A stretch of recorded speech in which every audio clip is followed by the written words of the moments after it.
Higit 100 kaso po ng leptospirosis na itala po sa Region 1. Para sa detalye ng balitang yan, kasama natin Idol Matthew Pacheco. 104.7 IFM. Report! Umalo na sa 133 ang naitalang kaso ng leptospirosis mula Enero hanggang nitong 26 ng Hulyo ngayong taon. Ayon kay Dr. Roel Bobis, ang tagapagsalita ng DOH-CHD1, mas mataas umano ito ng 177.1% sa bilang na naitala sa parehong panahon noong nakaraang taon. Aniya, dumarami ang kaso ng leptospirosis tuwing tagulan at kung ang nararanasan ang malawakang pagbabaha. Samantala, 18 naman ang nasawi dahil sa sakit kung saan lubos na naapektuhan ang mga lalaking nasa edad 25 hanggang 29.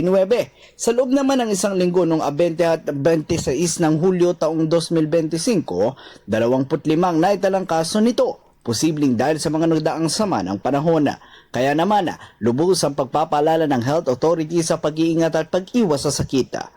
Sakaling ma-expose sa baha at makaranas ang sintomas ng sakit, inabisuhan ng lahat na ganong tumungo sa ospital para sa lunas. Sa buong bansa, higit 5,000 na ang kaso ng leptospirosis kung saan ilang ospital sa Maynila ang punuan dahil dito. Ngunit sa huling ulat, manageable ng sitwasyon sa nasabing lugar.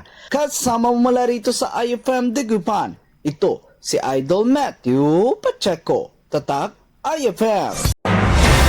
IFM News. IFM News. IFM News.